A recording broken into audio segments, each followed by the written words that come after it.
This is your ultimate stop for everything sports. The Golden State Media Concepts Sports Podcast. Should I say more? From the NFL, MLB, the NBA to MMA, it's all in here. The Golden State Media Concepts Sports Podcast. Listen now.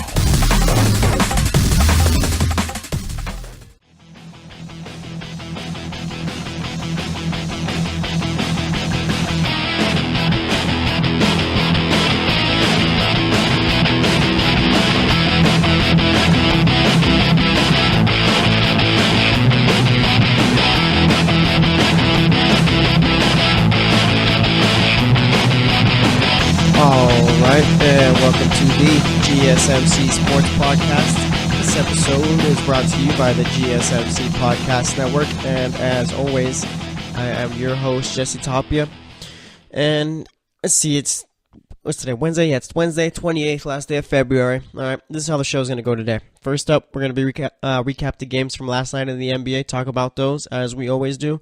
Then Matt Forte decided to hang him up today, so we'll be talking about him in the second segment and talk about Jon Gruden. Also in that second segment, made a couple of comments that, I don't know, kind of caught my eye. Some good, some bad. We'll be talking about the NBA MVP race in the third segment, talking about Anthony Davis, inserting his name there, and pretty much talk about all the other players that have been playing well all season. And then for the fourth segment, we'll talk about anything else going on in the world of sports, and pretty much, like I said, as we usually do, make the picks for tonight's games, and like I said, pretty much talk about whatever comes to mind or anything else going on in sports. So let's get it started. First up, we had the Chicago Bulls heading into Charlotte, facing off with the Hornets, and the Hornets won this one, 118-103. Let's see, for the Bulls, you had Lauri Markkanen with 11 points, 7 rebounds, 5 of 11 shooting in that one. Chris Dunn had 10 points, only shot 2 of 11 in this game. Zach LaVine had 21 points, 4 rebounds, 4 assists. He shot 7 of 19 in this one, 3 of 5 from the three-point line. Off the bench, you had Denzel Valentine dropping in 14 points, 6 rebounds, 4 assists, shot 5 of 9 from the field in this one, hit 2 threes also. And then you had Bobby Portis off the bench with 12 points, 10 rebounds, shot 4 of 9 from the field, and also hit 2 threes. As for the Hornets, you had Marvin Williams with 14 points, 5 rebounds, shot 5 of 8 in this one. Dwight Howard, he had 24 points, 6 rebounds, shot 10 of 12. Kemba Walker, 31 points, 5 assists, 11 of 19 from the field, 6 of 10 from the three-point line. Nicholas Batum had 10 points, 12 assists, 7 rebounds. And then off the bench, you had Frank Kaminsky with 11 points, 2 rebounds, shot 4 of 6, 2 of 2 from the three-point line. And then you had Jeremy Lamb with 15 points, 5 assists, 7 of 9 shooting in that one.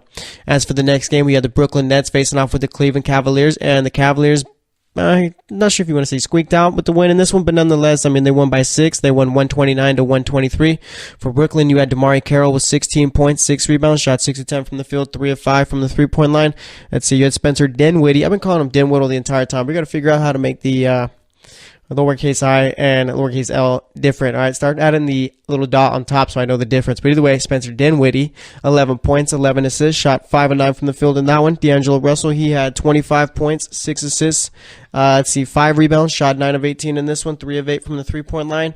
Off the bench, you had Rondé Hollis-Jefferson with 14 points, 7 rebounds, and shot 4 of 7 there too. Allen Crabbe dropped in 13 points, but did not hit a 3 in this one.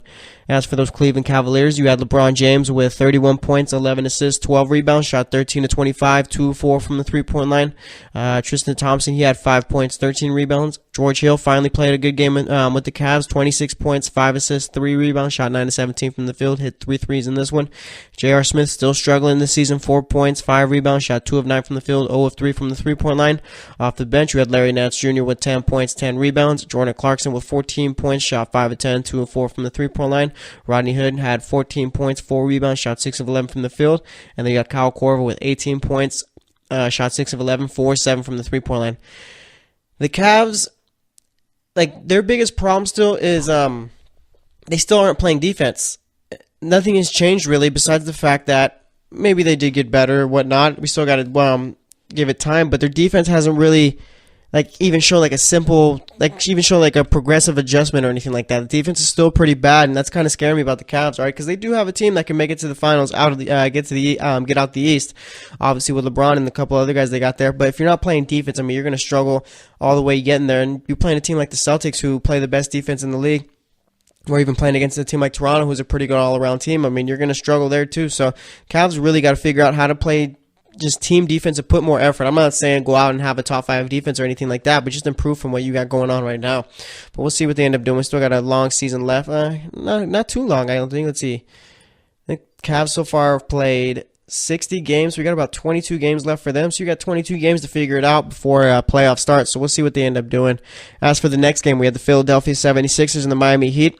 I was watching most of this one. Didn't really get to catch the fourth quarter since I was driving home, but the Heat won this one 102-101. You had Dario Saric with 21 points, 7 rebounds, shot 7 of 14 from the field in this one. Robert Covington, as I feel, has been struggling all season long shooting the ball. He shot 2 of 10 in this one, 1 of 4 from the three-point line, had 5 points. Joel Embiid had 23 points, 8 rebounds, 4 assists, shot 9 of 16, 3 of 6 from the three-point line. Ben Simmons had 11 points, 6 rebounds, 6 assists, shot 4 of 9 in that one. JJ Redick, not a great shooting night from him, 4 of 14 from the field, 2 of 8 from the three-point line, 15 points in this one. And then for the Heat, you had Hassan Whiteside with 15 points, 11 rebounds. Goran Dragic with 21 points, 6 rebounds, 5 assists, shot 8 of 17 from the field in this one. Tyler Johnson played well in this one, 16 points, 6 of 10 shooting, 2 of 4 from the three-point line. Off the bench, you had Father Prime, Dwayne Wade with 27 points, 10 of 16 shooting from the field, 2 of 4 from the three-point line, and the game-winning shot at the end with like a couple seconds left. All right, it was a nice little play Dwayne Wade had too. He had Ben Simmons guarding him. You see Dwayne Wade go left, go right, go back to the left, hit the step back, and boom, it goes in. So it was a nice little play, nice little shot by him. Dwayne Wade with the Heat so far, I feel like it's kind of hasn't worked. I mean, as far as the sentimental part and the fans enjoying it, yeah, I'm sure they're happy about it. But I feel like Dwayne Wade has kind of like inserted himself into the team a little bit too much, right? Instead of taking like a little step back role, more helping out the younger guys and letting them do their thing, he's more kind of turned into the old Dwayne Wade. Kind of forgets that he's past his prime. So either way, though, I mean, he can go out and drop 27 just like he did yesterday. So I guess a good game from him. And once again, the Heat won this one 102-101. I mean, for Philly, too, before I move on to the next game, let's see, they're 32-27, should still be ahead of the Heat. But I don't know, Philly's kind of a weird team. They're developing and playing well, but I just really don't see them getting out of this first round, all right? I mean, they're probably going to have to play a team like the Raptors or Celtics, possibly even the Cavs, and I just don't see how Philly gets out of that. And they're only a game up on the Heat right now for that 8th seed, so I mean, they're pretty safe. I think that the way it is right now, you got the Raptors in first, the Celtics in second, Cavs in third, Wizards in fourth, Pacers in fifth, Bucks in sixth, Sixers in seventh, and then Heat in the 8th seed. I mean, the seeding could change, but I think those are going to be the 8 teams that end up making the playoffs, because like I said, like the only team you could really worry about too much for taking over that 8th spot is maybe Detroit. Charlotte's 4 games back of the Heat right now, so maybe they could figure something out. I think Charlotte's on a 5-game win streak too, so I guess right now with the 8 teams that are currently in, I'd say those are going to be the final 8 teams, but I don't know. Maybe Detroit, like I said, Charlotte can make a run, but I doubt it unless Reggie Jackson for Detroit really is that guy that's going to make a difference. As for the next game, you had the Washington Wizards facing off with the Milwaukee Bucks in Milwaukee, and Washington won this one 107-104.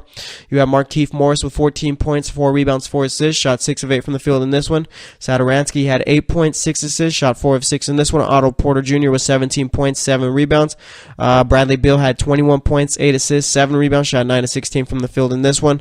Off the bench, for the Bucks, we had Giannis Antetokounmpo with 23 points, 13 rebounds, 8 assists, shot 8 of 16 in this one. Chris Middleton had 17 points, 6 rebounds. You had Eric Bledsoe with 17 points, and off the bench, you had Jabari Parker with 19 points, 5 rebounds, shot 6 of 10 in this one, 2 of 3 from the three-point line. Jabari Parker has been playing pretty well since he came back from injury, right? No one's really been talking about him for some reason. I'm not really sure why. I mean, the guy had a bunch of commercials coming out for his little recovery from his torn ACL, and I don't know why he's not really getting too much media hype, but either way, like I said, he's been playing well since he's come back, and I wonder if they're ever going to insert him into the starting 5, or they're just going to keep him coming off the bench. I mean, having him come off the bench, I guess, is beneficial to that second unit, but I mean, when playoffs come, you pretty much want all your best players on the court at all times, so maybe they're just trying to ease him in there, but we'll see how it all ends up. Once again, though, the Washington Wizards won that one 107-104, and yeah, I want to say a little bit about the Wizards, too. They've been playing extremely well without John Wall. Let's see, in their last 10 games, they are 7-3. But I was talking to one of my buddies yesterday. We were watching the Clippers and Nuggets game for a bit, and we were talking about how the Wizards are playing good basketball and all that. And we're just basically talking about if they're a better team without John Wall. And as of right now, yeah, the regular season they're playing well. But I feel like in the playoffs, you need a guy like that to come out and pretty much do his thing, like a John Wall type, right? I don't think the Wizards have like that true leader that you look to on this team right now besides John Wall. So I feel like if you're without him in the playoffs, I mean, you're going to struggle against Cleveland, Boston, or Toronto team. So I still think, yeah, they're playing good without John Wall, but I think you definitely need him for the playoffs. So as for the next game, you had the Sacramento Kings facing off with the Portland Trailblazers, and the Portland Trailblazers won this one 116-99. You had Zach Randolph with Sacramento, 20 points, 6 rebounds, shot 8 of 16 in this one. Willie Cauley-Stein with 17 points, 10 rebounds, shot 8 of 13 in this one. De'Aaron Fox, not the best shooting night, had 13 points, 8 assists, shot 5 of 15, 1 of 4 from the three-point line. And then you had Bogdan Bogdanovic with 14 points, 4 assists, shot 6 of 14 from the field, 2 of 6 from the three-point line. As for the Portland Trailblazers, you had Al-Farouq Amino with 13 points, 8 rebounds. Let's see who else you had. You had Joseph Nurkic with 17 points, 9 rebounds, shot 7 of 9 in this one. Damian Lillard, he had 26 points, 12 assists, shot 11 of 19, 4 of 8 from the three-point line. And CJ McCollum, not the best game from him, 11 points, 2 assists, 2 rebounds, shot 5 of 18 from the field, and 0 of 5 from the three-point line. As for the final game of the night, we had the Clippers facing off with the Denver Nuggets. Denver was playing pretty well up until, I guess, Boban Marjanovic. Is it Marjanovic or Marjanovic? I think it's Marjanovic, right? Boban, you know, the dude looks like he's pretty much 8 feet tall. Was a monster yesterday. Had 18 points, 6 rebounds. The Clippers won this one 122-120. All right, like I said, Boban had 18 points, 6 rebounds. You had Tobias Harris with 8 points, 6 rebounds. Only shot 3 of 12. Not good from him. DeAndre Jordan had 7 points, 9 rebounds. Didn't really play too much in this game either. Can't remember if he got hurt or not, but either way, like I said, just didn't play too much. Let's see. You had Austin Rivers with 17 points, 4 rebounds. Shot 6 of 12 from the field. Off the bench, you had Montrezl Harrell with 15 points, 4 rebounds, 7 of 10 shooting. Montrezl Harrell is a real nice player for that team off the bench. Been playing extremely well all season, I feel. Yeah, Milos Teodosic with 11 points, 5 assists, 4 rebounds, shot 4 of 7 from the field in this one, 3 of 4 from the three-point line. You had Lou Williams, who's been consistent all year. 25 points, 6 assists, 5 rebounds, shot 10 of 18 from the field, 1 of 6 from the three-point line. As for the Nuggets, you had Wilson Chandler with 18 points, 8 rebounds, 6 assists, shot 7 of 14. Nikola Jokic only took 5 shots in this one, made 4 of them, had 18 points, 6 rebounds, 4 assists. Jamal Murray with 18 points, 5 assists, shot 7 of 11. Gary Harris with 23 points in this one. And you have Will Barton with 19 points, 7 rebounds, 5 assists, shot 7 of 15. All right, let's see. The Clippers are currently the 8th seed. Ooh, the Nuggets actually fell out of the top 8. Yeah, so the Clippers are currently the 8th seed. Then you got Oklahoma City at number 7, New Orleans at number 6, and Portland at number 5. They moved up 1 spot. All right, so it's going to be interesting to see how this all plays out. I mean, you got the Denver Nuggets, who are pretty much a percentage point behind the Clippers as far as winning percentage goes. Both 14.5 games back of the 1 seed, but obviously they won't be hitting that. And then you got the Utah Jazz too, or 2 games out of that 8th seed. I wouldn't really sleep too much on the Jazz. They still have a chance of making the playoffs, and with the way Donovan Mitchell's been playing, I mean, I'm sure they're going to be right there as the season comes to an end. So we'll see how it all ends up. But that's actually going to wrap it up for this segment. Next up, we're going to be talking some NFL, talking about Matt Forte, whether or not he's a Hall of Famer, talk about Jon Gruden, what he had to say today, and pretty much anything else going on in the NFL. We had a little combine media time going on today, so we'll be talking about a bunch of different things. So stay tuned, and we'll be right back.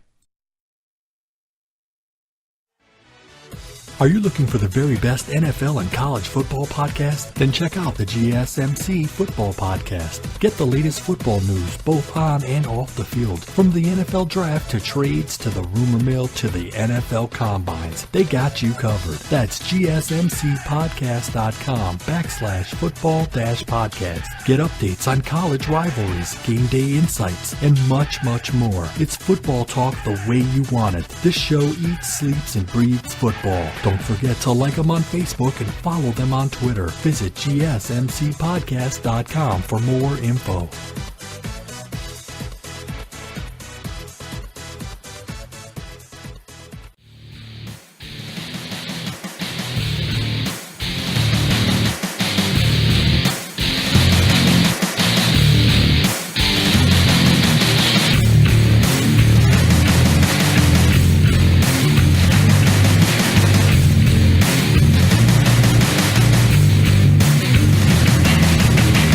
Alright, and welcome back to the GSMC Sports Podcast. In that first segment, basically all we did was just recap the games from last night in the NBA, talked a bit about them. Talked about Dwayne Wade hitting the game-winning shot in their game against Philly. Talked about how Cleveland needs to sharpen up their defense still. What else we talk about? We talked about the Clippers game, and we pretty much talked about every game. Yeah, so we did all that, talked a bit about each team. All right, and for this segment, we're going to be talking about Matt Forte, we're going to talk about the Giants, and we're going to be talking about Jon Gruden. So let's just start off with Matt Forte, since I guess you could say Matt Forte is probably the biggest news in the NFL today. I mean, I don't know, because little media, coach talking to media today at the Combine's kind of dominated, but let's give Matt Forte his time right here, okay? So Matt Forte has finally decided to hang it up. All right, after 10 seasons. I didn't realize, too, he only played 10 seasons. That seems like a bit of a short career to me, but I understand he's a running back, too, and these guys take big hits. But either way, obviously retired as a New York Jet. Let's see, he finished his career with a little less than 10,000 yards, 200 yards, about 204 yards away from hitting 10,000. Let's see how many rushing touchdowns he finished with. Finished with 54 rushing touchdowns. How about receiving? Finished with less than 5,000, about 4,600, a little bit more than that. 21 receiving touchdowns. So I had a pretty good career. All right. Ooh, man, I'm looking at his fumble numbers too. His first year only fumbled once. Second year he fumbled 6 times. That's crazy. But either way, retired. All right, played 10 years, and now we got to talk about him. Okay. People have been talking about today, is Matt Forte a Hall of Famer? And Matt Forte was a great player, all right? Let me just say that. All right, was a great player, did a job well, was pretty much, I don't want to say he was like, maybe at the time he was one of the only running backs who could do both as far as catching the ball and rushing the ball. All right, at the time, I know before, like back then, there's been players like that and all that, but Matt Forte at one point was one of the most talented running backs in the league, okay? It was kind of weird, though, his career. I don't think Matt Forte was ever really regarded as like a top 5 running back or anything like that, even when he was at his best with the Bears.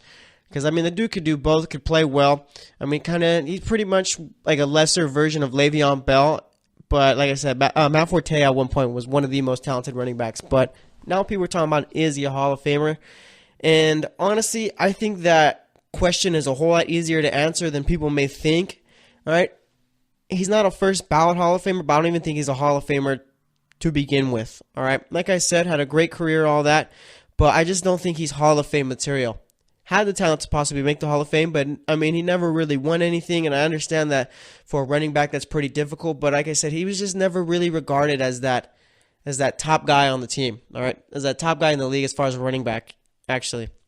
All right, played with the Bears, had Jay Cutler there, all those guys, and then eventually left, went with the Jets, and I mean, was pretty good with the Jets. I think his first year obviously was better than his second. Let's see, his first year he had 7 rushing touchdowns, 200 yards away from 1,000.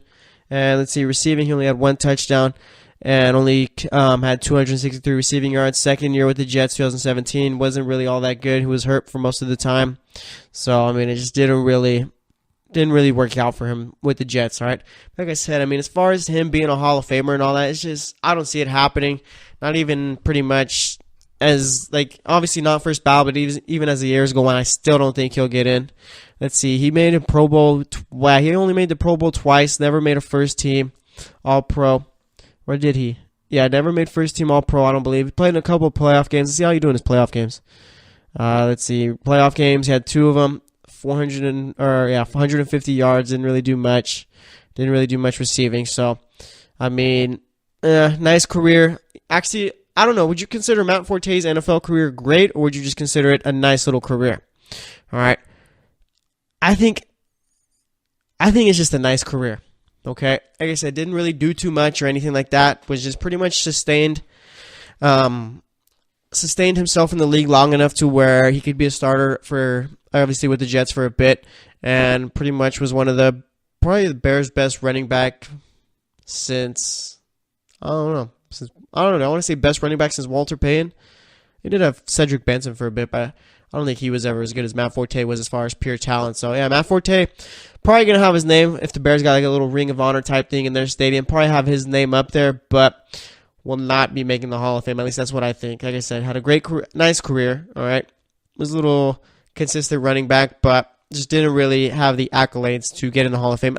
Thinking about it, too, I'm not trying to be like too much of a hater as far as Matt Forte on his retirement day, but I mean, where's this Hall of Fame talk even coming from? All right, less than 10,000 yards, only had 54 touchdowns, never made an All-Pro team. I mean, he doesn't have the Hall of Fame resume. I don't understand why we're asking this question, but I don't know. Nice little career. We'll see what the Jets are going to do too at running back. I figured Matt Forte wouldn't be back either way, but now the Jets gotta draft a running back this year. They have to actually come up and draft a solid running back. You can't go out there with Bilal Powell. He's a nice little running back and all that, but he's just not starting material. And then Elijah McGuire is more of like a, I don't know, he's like a Corey Clement type of guy where you're not going to start him or anything like that, but he could make some plays for you. So we'll see how it all ends up for the Jets at the running back position. And like I said, Matt Forte did have a nice career. All right, so that's all I wanted to say about that. Now let's talk a bit about Jon Gruden and the Raiders, okay? Jon Gruden talked to the media today at the Combine and was basically talking about how he wants Amari Cooper to be the focal point of the offense. Expects Marshawn Lynch to play well. I think he's going to be a big part of the offense too. And then Michael Crabtree's going to be coming back to the Raiders after this season also. It's kind of up in the air as far as whether or not he'd be cut or brought back. And like I said, he's going to be coming back, so you got that. And then there was one thing too that Jon Gruden said. That's not a matter of whether I agree or disagree. It's just a matter of what he said, and it made me think, all right? So Jon Gruden said he's going to take football back to the teams back to 1998 and stuff. Doesn't like the analytics or anything like that. He said something about keep the GPSs away. Pretty much just like an old man saying, I hate technology. It's useless or whatever, right? So he's pretty much doing the little old man thing. Okay, and I like Jon Gruden. I think he can be a good coach for the Raiders, but these guys, these older coaches that come in after a while and pretty much try and move things back to the old school ways don't really turn out too well. Okay, he's trying to bring back the fullback. I guess that's cool too. But like I said, it just doesn't work out as well as you think it will when these guys are trying to go back to the old school way of playing. It can be any sport too, all right? Any sport. If you're trying to move things back and trying to go back to the old school ways, then I mean you're not really going to succeed too much, right? Sports as a whole is more of a progressive game, okay?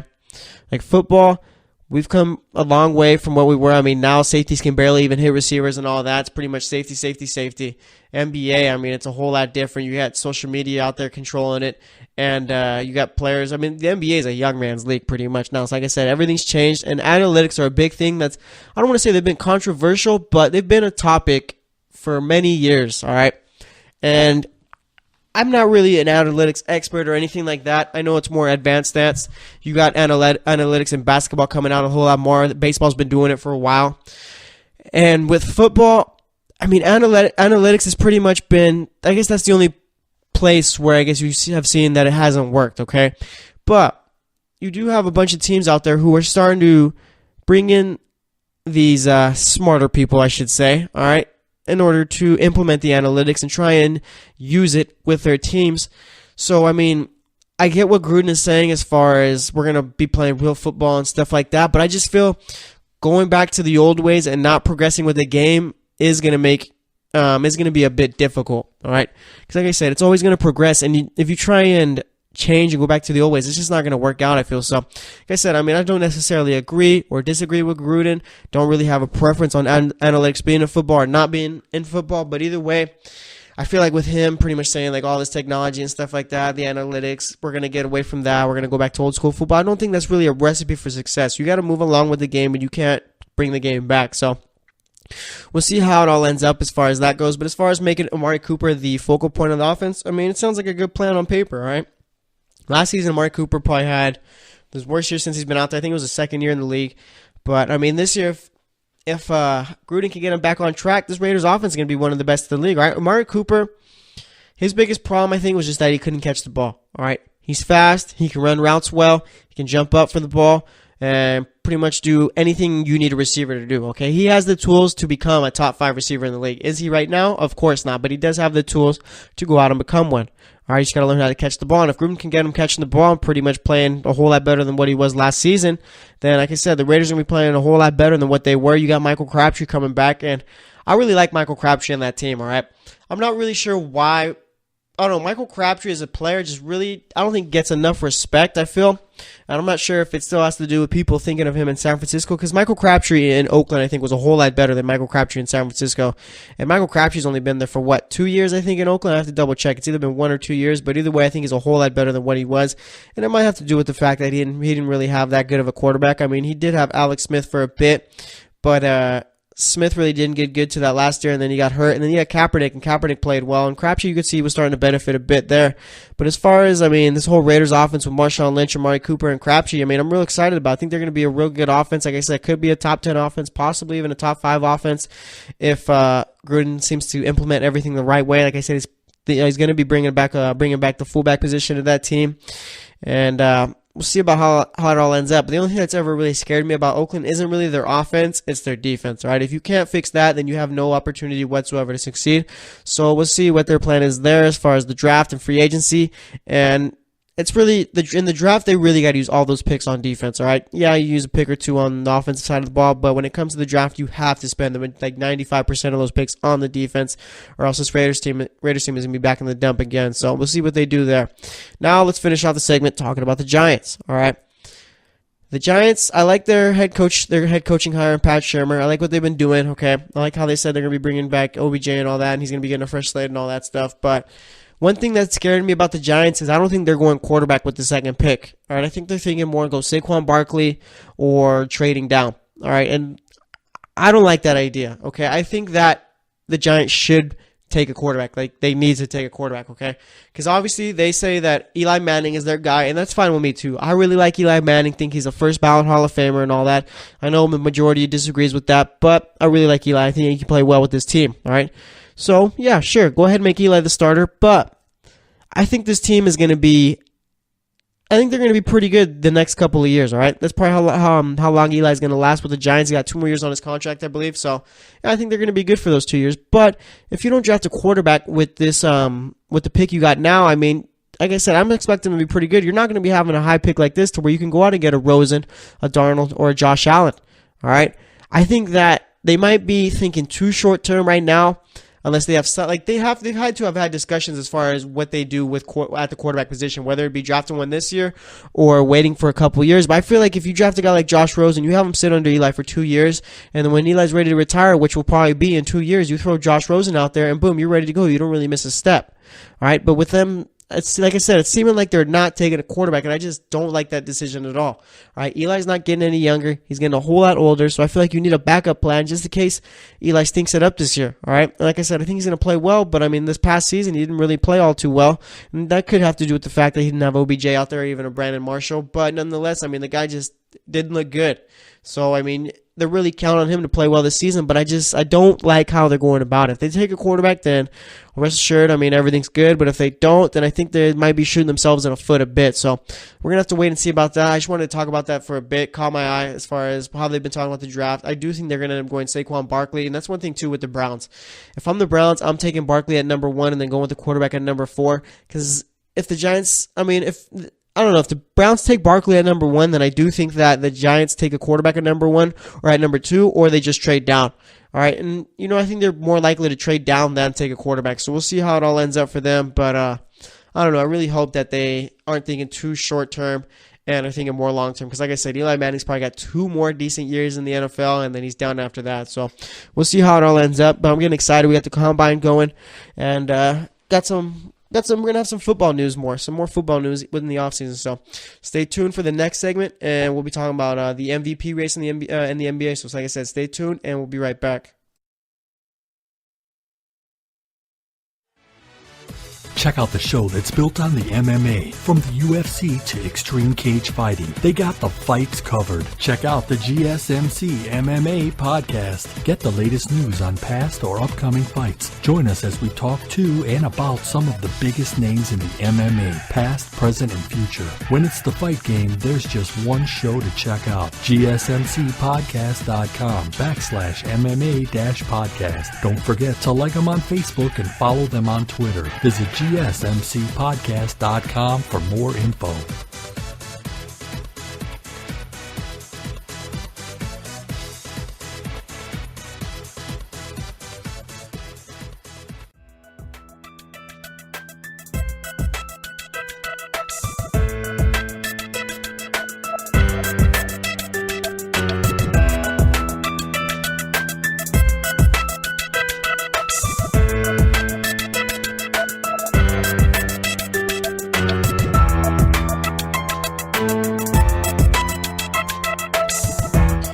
All right, and welcome back to the GSMC Sports Podcast.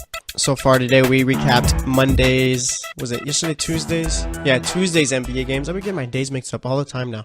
Did Tuesday's NBA games in the first segment, and then we talked about, in the last segment, talked about Matt Forte retiring, whether or not he's a Hall of Famer. Short answer, no, he's not. Long answer, he's definitely not. All right, and then let's see what else we talked about. Talked about Jon Gruden. Talked about how he said that he's going to try and bring it back to 1998 or whatever he said. Try and bring back old school football. That's all fine and dandy, but you got to progress with the game as it goes too, because if not, it's going to leave you behind and you're going to be struggling. All right, so it's a little, I don't know. It's one thing I'm going to be watching. And then talked about the Giants possibly thinking about trading that number 2 pick, or probably not going to be going with the quarterback, and I think that's a mistake there. All right, I think that is a big mistake. So we'll see what they end up doing with it. But either way, for this segment, we're going to be talking about the top players in the league in the NBA, talking about possible MVP candidates. I'm going to say a couple of words about LeBron. Let's see, going to talk about Anthony Davis, talk about James Harden, Durant, Steph Curry, Russell Westbrook, and maybe Kyrie Irving too, since those are probably the top 6 guys right there. Maybe we fit in a guy like Giannis Antetokounmpo, since he could be in the conversation, maybe. I mean, the dude's been putting up big numbers, but no one's really talking about him as far as MVP. All right, so we'll be doing that. And I want to talk a little bit about Adam Silver sending a memo to the bad teams, or to all the teams in the league, saying that you can get in trouble for tanking and all that. Because, I don't really know how you enforce that. So that's how this segment's going to go. And like I said, for the 4th segment, as we always do, pretty much going to talk about whatever's going on in the world of sports. So let's get into it for this segment. All right, so we'll start off with the MVPs. All right. For most of the year, it's been it's between Durant, Curry, LeBron, and Harden. Okay, Harden's been the front runner, at least that's what I believe. Then you've had LeBron, then you have Durant and Curry. Okay, but now there's a new name who in that little race, and it's Anthony Davis. Okay, Anthony Davis has been tearing up the league since DeMarcus Cousins got hurt. Pretty much like a whole new gear, right? Like a whole not even second gear, didn't even shift into second gear, shifted into the 3rd gear or whatever. Okay, dude's been on fire. And, I mean, I don't want to say that they've been better, or, they have been playing better since Boogie got out. But it's not saying they were playing bad with Boogie there. It's just that this team, I don't know if it's just motivation because they want to play well to show that, we could still do something even without Boogie. Because, obviously, Boogie and Anthony Davis, that was a great team right there, okay? They were just the 8th seed.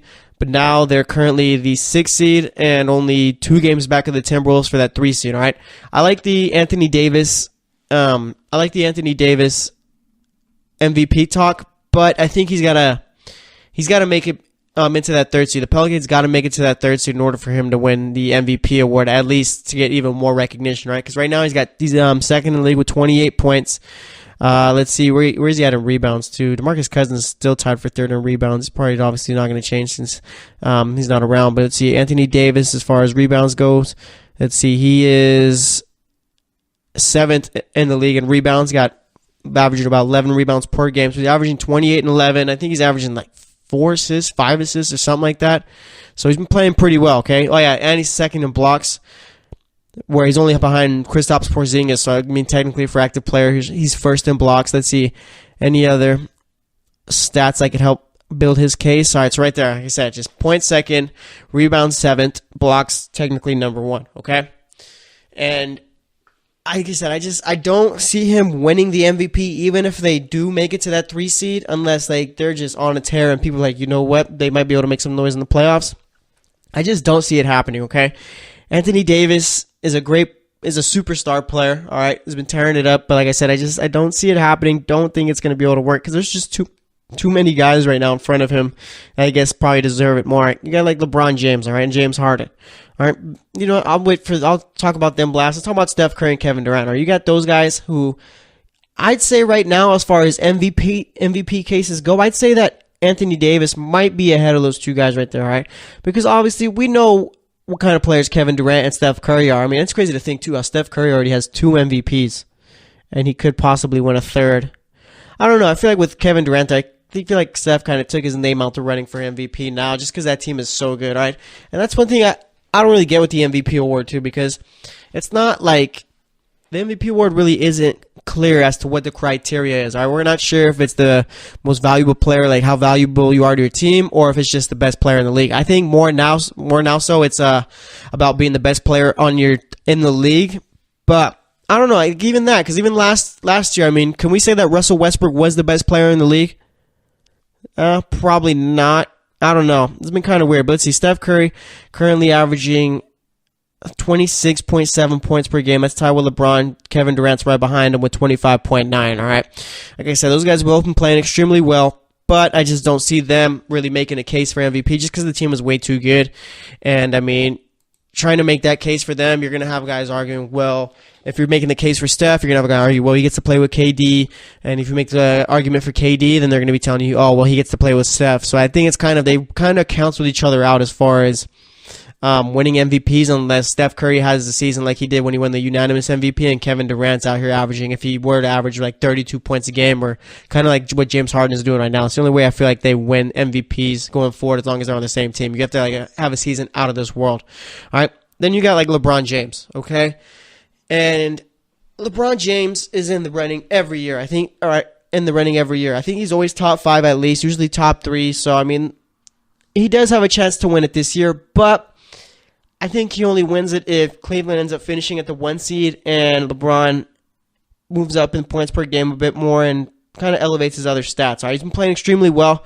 All right, I think one of his best seasons that he's ever had. The dude's been lights out this season. And one thing that I've noticed too, this is kind of separate from the whole MVP talk, but one thing I've noticed about LeBron too is that people blame, he gets to blame a lot for stuff that happens with the team, and I kind of think that he shouldn't. All right.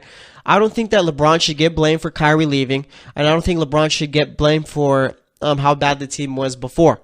All right, this season or the first half of the season, okay? Because of the fact that, you know what, LeBron, in simplistic terms, is just a player. He's not the GM, he's not the coach, and he's not the owner. All right, he's just a player. You can't control that Isaiah Thomas isn't playing well. You can't control that Jay Crowder's not fitting in, and you can't control any of the other stuff that's going on. All right, I mean, LeBron James is LeBron James. If you play on his team, you know that you have to give up whatever it is that you think you're good at, because you gotta play with LeBron, because that's the best player in the world, all right? And with the whole Kyrie Irving thing, I don't like how people blame LeBron for that, because yeah, Kyrie Irving didn't really want to be in LeBron's shadow, and no one wants to really be in anyone's shadow. So I mean, you can't really fault LeBron for that, because LeBron can't change the way he plays. All right, he's been in this league way too long, and he's been way too good in this league for him to go out and defer to another player or change the way he plays to help out another player, all right? Like we know, the Cavs have always been LeBron's team, right? Even the Heat when he went over there, right? Dwayne Wade was there since 2003. As soon as LeBron got there, that was his team. Wherever LeBron goes, it's going to be his team. Whether it's in Philly with Joel Embiid and Ben Simmons, it'll be in LeBron's team. Whether he goes to Houston with James Harden, Chris Paul, that'll be LeBron's team. Whether he goes to LA, that'll be LeBron's team, all right? Anywhere LeBron goes, he's the best player on that team, and he's not going to have to change anything. So I think as far as judging him on what happens outside of his control, I mean, I guess you could say he could have controlled the Kyrie Irving thing, maybe talked to them and all that, but I mean, I just don't really think that it's his job to do stuff like that. It's his job to go out and play. So as far as blaming LeBron for all the bad things that happened with Cleveland, I think that's one thing the media's decided to do now since he's been so good in the league. They're pretty much trying to fault him for stuff that I guess has nothing to do with him. So, I mean, that's just one thing that I've been thinking about. But either way, talking about him winning MVP this year, I mean, it's not far off. All he's got to do is finish as the 1 seed in the East, elevate his stats a little tiny bit more. And actually, I don't know. I mean, because James Harden's out here averaging 31 points a game on the number 1 team in the West, on the standings at least. Not as far as going toe-to-toe. I mean, the Warriors, yeah, they're the 2 seed, but I guarantee the majority of us would think that the Warriors are a better team. But either way, you got James Harden, who's on the number 1 team in the West as far as seeding goes. And then he's, like I say, he's averaging 31 points per game. I think he should be averaging double-digit assists, or at least near that. Let's see, he's got to be near the top in assists right now. Yeah, he's currently got 8.9 assists. Westbrook's got 10.4. Is Westbrook averaging a triple-double again? Let's see, where's Westbrook as far as his rebounding numbers? I think Westbrook might be right below as far as rebounding goes.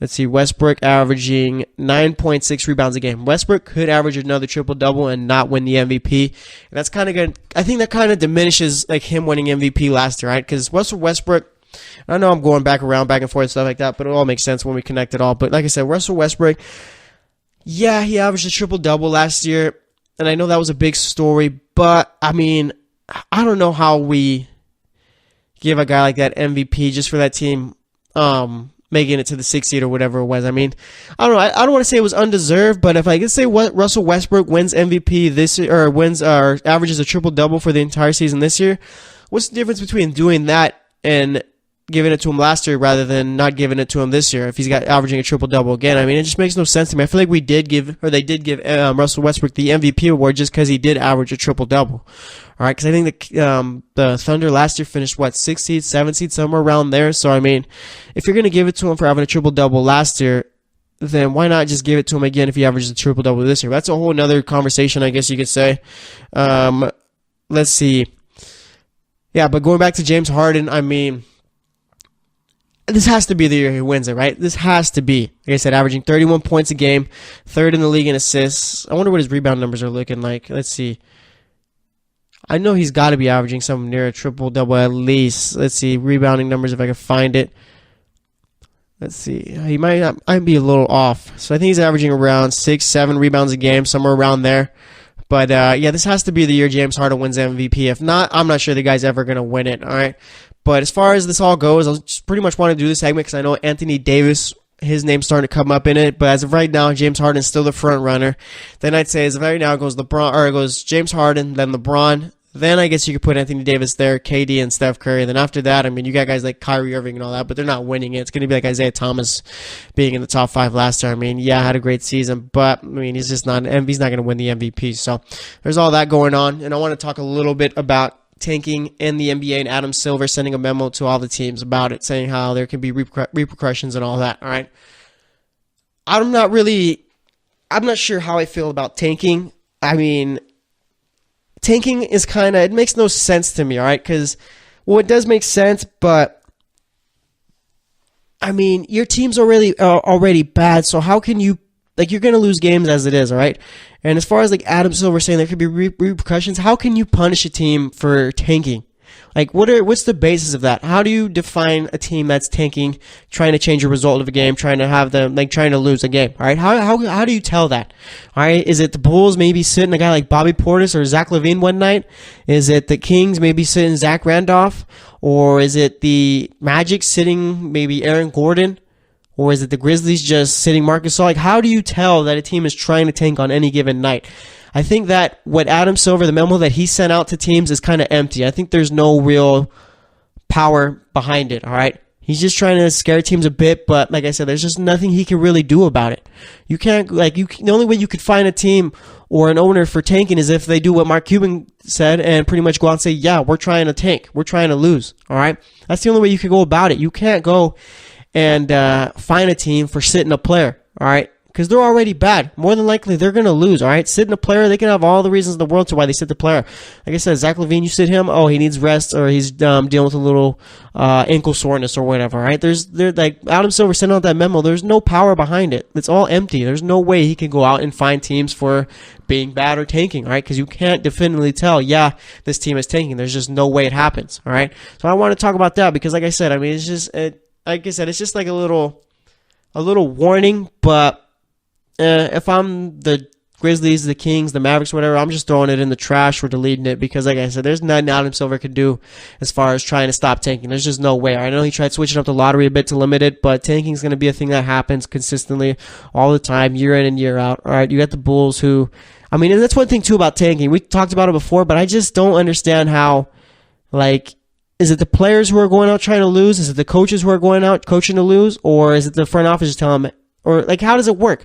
How do you go about tanking? All right, these teams are already bad. There's no way they're going to go out there and win games or anything like that just by competing, all right, because they're bad teams.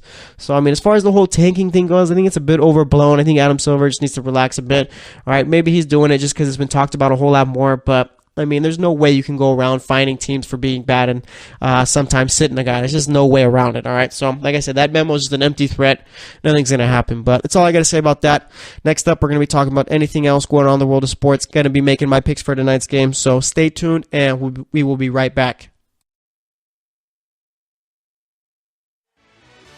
Are you looking for help for your fantasy football team? Check out the GSMC Fantasy Football Podcast. Get today's best advice on who to start, who to sit, even who you should draft. From sleeper picks to red hot lineups, they got it all covered for you. That's GSMCpodcast.com/fantasy-football-podcast. We'll cover traditional leagues, dynasty, PPR, even IDP leagues. When you need fantasy help, there's just one show to hit up. Don't forget to like them on Facebook and follow them on Twitter. Visit GSMCpodcast.com for more info.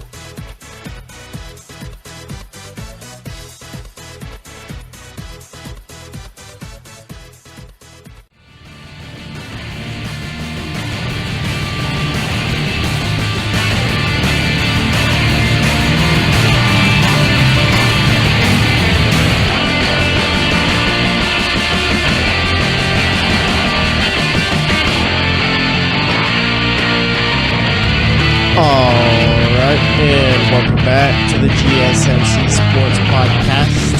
So far today, we recapped Tuesday's NBA games, talked some NFL. Let's see what else we talk about. We talked about the MVP race, and let's see. Yeah, for this segment, we're going to be talking about pretty much anything else going on in sports. One thing that caught my eye before I started the segment was that John Elway said today that the misses at quarterback don't bother him. All right, so he's out here saying that it doesn't bother him that he's missed on quarterback since Peyton Manning has left. And how does that not bother you? I don't get that. I don't get if it's just, like, it has to bother you, right? It can't just be, yeah, we've been bad at quarterback the last 2 seasons, and that's why we haven't made the playoffs.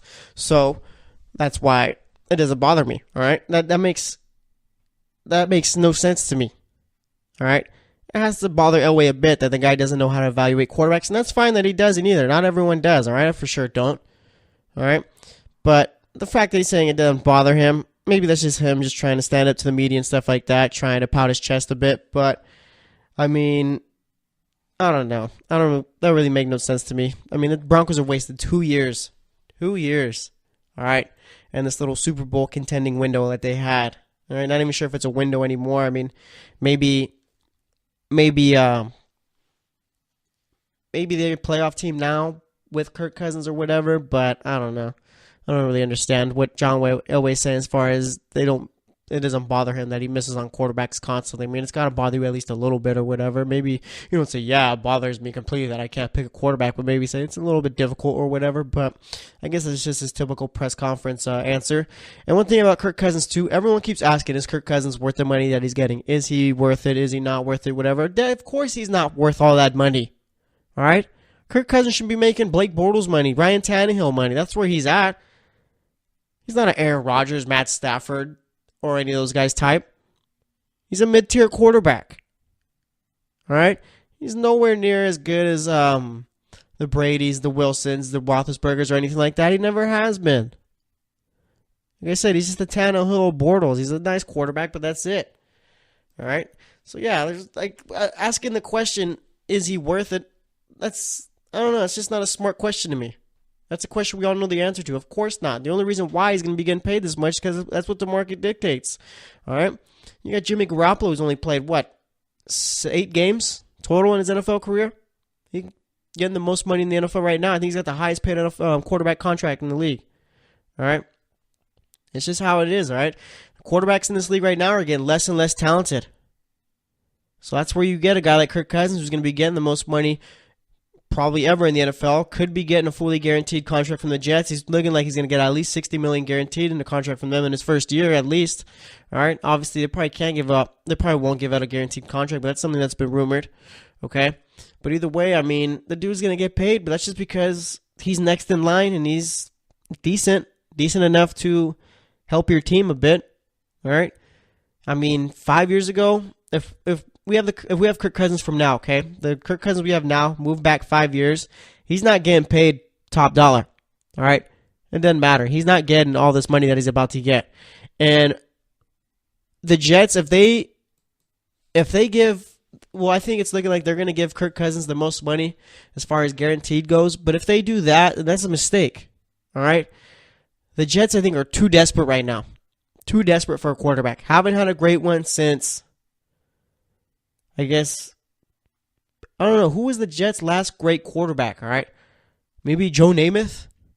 But believe it or not, Joe Namath was overrated too. Just like every other New York team, to be honest. But I don't know.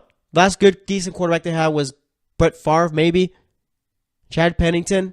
Since then, had Mark Sanchez for a little bit. Went to 2 AFC championships, but that wasn't on Mark Sanchez. We all know that. All right. Went with the Christian Hackenberg experience. That never worked out. Bryce Petty never worked out.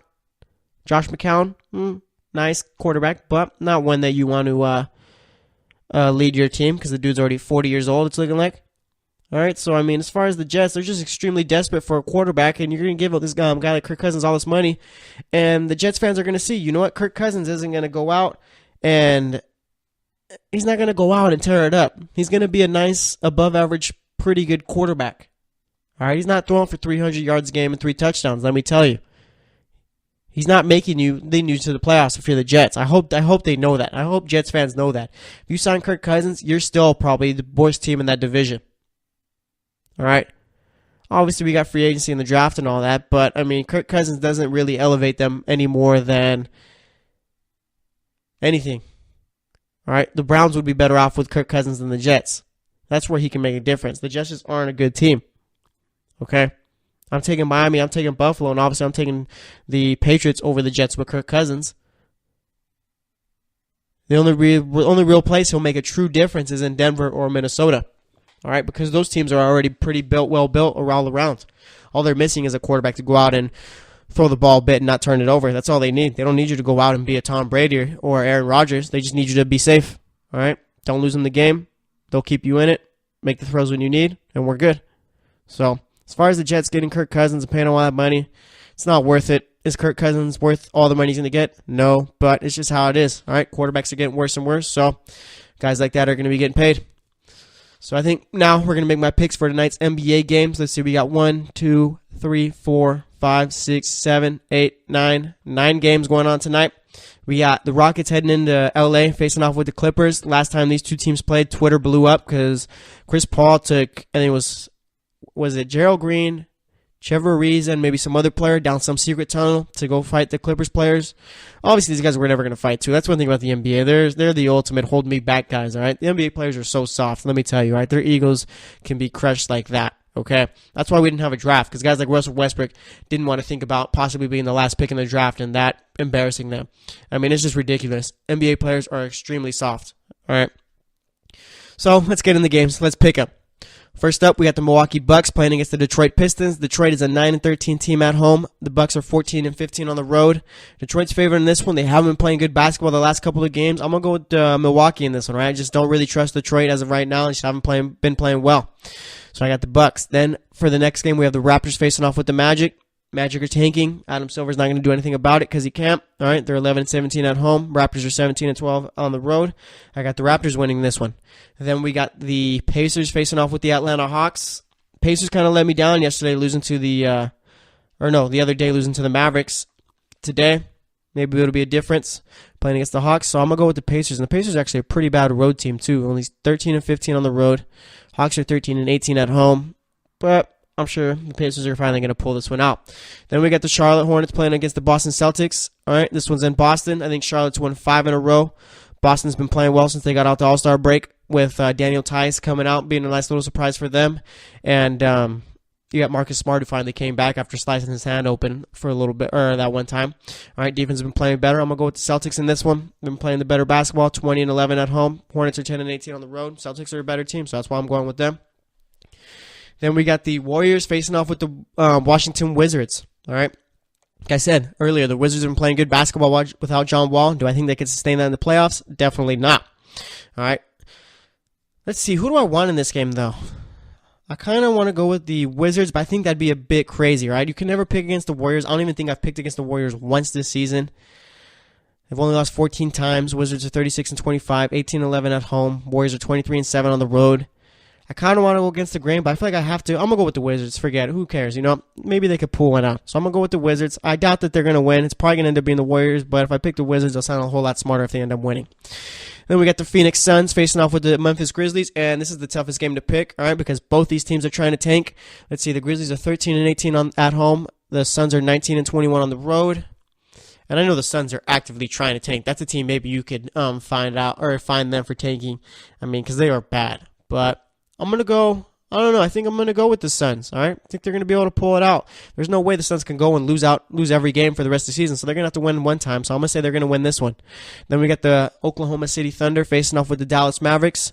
Thunder aren't that good of a road team. Mavericks aren't that good of a team altogether, so I'm going to go with the Thunder in this one. Mavericks are trying to tank. Mark Cuban said it. We all know it. So, yeah, I got the Thunder winning this one. Then we got the Pelicans facing off with the Spurs, and Spurs are at home, 22-6 at home. Pelicans are 17-14 on the road. Anthony Davis has been playing like a monster. I'm going to go with, I don't know.